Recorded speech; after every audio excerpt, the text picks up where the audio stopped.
नमस्कार। आज हम बीए पार्ट थर्ड के द्वितीय पेपर सामाजिक मानव शास्त्र पर चर्चा करेंगे।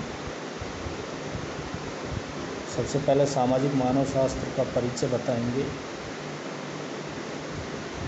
और फिर सामाजिक मानव शास्त्र की डेफिनेशन क्या है। सामाजिक मानव शास्त्र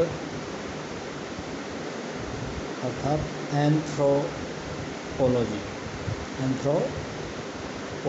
ये अंग्रेजी का शब्द है। ये दो ग्रीक शब्दों से मिलकर बना है। एक तो है एंथ्रोपो और दूसरा है logia. Anthropo plus logia. Anthropo means मानव का और लोगिया मीन्स विज्ञान। तो जो मानव का अध्ययन करता है वो मानव शास्त्र होता है, एंथ्रोपोलॉजी होता है। सबसे पहले जर्मन आदर्शवादी दार्शनिक रहे हैं कांट ने 1789 में एंथ्रोपोलॉजी शीर्षक से एक बुक लिखी थी, एंथ्रोपोलॉजी। लेकिन इससे पहले अरस्तु ने मानव शास्त्री शब्द का प्रयोग किया। तो मानव शास्त्री शब्द का सबसे पहले प्रयोग अरस्तु ने किया और पहली पुस्तक कांट ने लिखी थी एंथ्रोपोलॉजी शीर्षक से। अब सवाल आता है कि एंथ्रोपोलॉजी शब्द कहाँ से आया। तो मैंने बताया कि ग्रीक भाषा के दो शब्दों से मिलकर बना है। Anthropo plus Logia.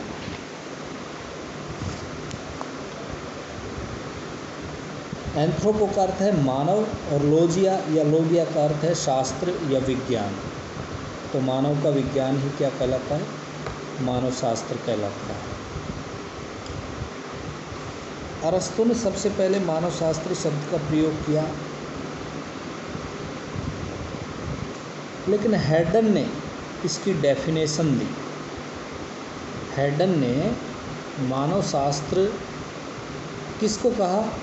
जो मानव की प्रकृति का अध्ययन करता है। मानव की प्रकृति का अध्ययन करने वाला विज्ञान मानव शास्त्र अर्थात एंथ्रोपोलॉजी कहलाता है। ये हेडन ने नाम दिया था। अगला है विद्वान क्रोबर का अध्ययन मानव की संस्कृति के संबंध में बहुत महत्वपूर्ण है।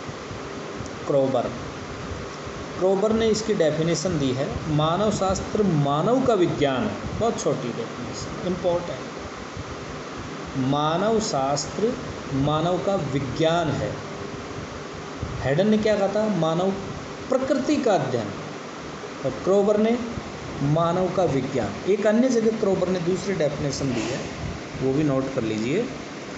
मानव शास्त्र मनुष्यों के समूह और उनके व्यवहार और उत्पादन का शास्त्र है। मनुष्य के समूह, मनुष्य का व्यवहार और उत्पादन, इन व्यवहार से क्या परिणाम उत्पन्न होते हैं? संस्कृति। तो संस्कृति को शामिल करता है कहीं ना कहीं। तीन चीज़ें बताइए इस दूसरी डेफिनेशन में क्रोबर ने। मनुष्यों के समूह, उसके व्यवहार और उसके उत्पाद का अध्ययन जिस शास्त्र में करते हो मानव शास्त्र कहलाता है। मजूमदार और मदान भारतीय समाजशास्त्री हुए हैं, एंथ्रोपोलॉजिस्ट हुए हैं। इनको समाजशास्त्री के बजाय हम एंथ्रोपोलॉजिस्ट ज़्यादा कहें, सोशियोलॉजिस्ट के बजाय। इनकी परिभाषा देखिए, मानव के उद्भव, ये इन सबसे ज़्यादा थोड़ा एडवांस परिभाषा है। मानव के उद्भव, उसका विकास, शारीरिक, सांस्कृतिक और सामाजिक दृष्टिकोण से जो अध्ययन किया जाता है वो एंथ्रोपोलॉजी का है। शारीरिक, सामाजिक और सांस्कृतिक, तीन शब्द होता है, सांस्कृतिक, सामाजिक और शारीरिक। तो तो मानव शास्त्र मानव के उद्भव एवं विकास का, मानव के उद्भव और विकास का, उद्भव उदय और विकास का शारीरिक, जावा मानव, पिकिंग मानव, ऑस्ट्रेलोपिथेकस ये नाम सुने, ये शारीरिक उद्भव, सामाजिक उद्भव और सांस्कृतिक उद्भव और इसके विकास का अध्ययन करता है। ये मजुमदार और मदान ने कहा है। हर्शकोविट्स का नाम भी एंथ्रोपोलॉजिस्ट में महत्वपूर्ण है। हर्शकोविट्स, इन्होंने कहा है कि मानव शास्त्र मानव और उसके कार्यों का अध्ययन है। मानव और उसके कार्यों का अध्ययन। तो अब आप समझ गए कि ये परिभाषाएं सभी कुछ अलग अलग हैं, लेकिन इन सबको मिलाकर के हम एक बड़ी परिभाषा का निर्माण कर सकते हैं कि मानव शास्त्र वह विज्ञान है मानव का जो मानव की उत्पत्ति, उसके कार्यों, उसकी प्रकृति, सामाजिक, सांस्कृतिक और शारीरिक उद्भव और विकास का अध्ययन करता है। तो सारी चीज़ें आ गई, ये सभी एकांगी हो सकती हैं। तो ऑल ओवर देखा जाए तो इस प्रकार से मानव शास्त्र को परिभाषित कर सकते हैं। एस.सी. दुबे एक भारतीय बहुत ही प्रमुख एंथ्रोपोलॉजिस्ट, संस्कृति शास्त्री और समाजशास्त्री में इनका भी नाम शुमार है। एस.सी. दुबे, इनकी परिभाषा काफ़ी बड़ी है।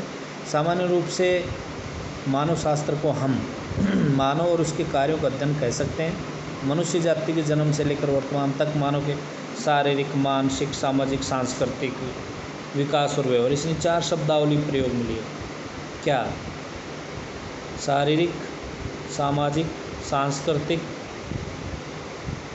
और मानसिक। इसमें मानसिक शब्द और जोड़ा है। तो एस.सी. दुबे की डेफिनेशन इन सबसे अलग है। तो मानव के विकास और कार्यों का अध्ययन तो करता ही करता है। यह डेफिनेशन तो किसने दी? हर्शकोविट्स ने। इसमें प्लस कर दी इन्होंने 4 शब्द और, मानव के सामाजिक, शारीरिक, मानसिक, सांस्कृतिक विकास और व्यवहार के विभिन्न पक्षों का अध्ययन करने वाला विज्ञान। तो आप डेफिनेशन में अंतर समझिए, बार बार देखेंगे तो आपको याद हो जाएगी। ये इम्पोर्टेंट डेफिनेशंस हैं। वीडियो अपलोड नहीं हो पाते हैं, इसलिए नेक्स्ट वीडियो में अभी भेज रहा हूँ, उसमें चर्चा करेंगे मानव शास्त्र की विशेषताएं। धन्यवाद।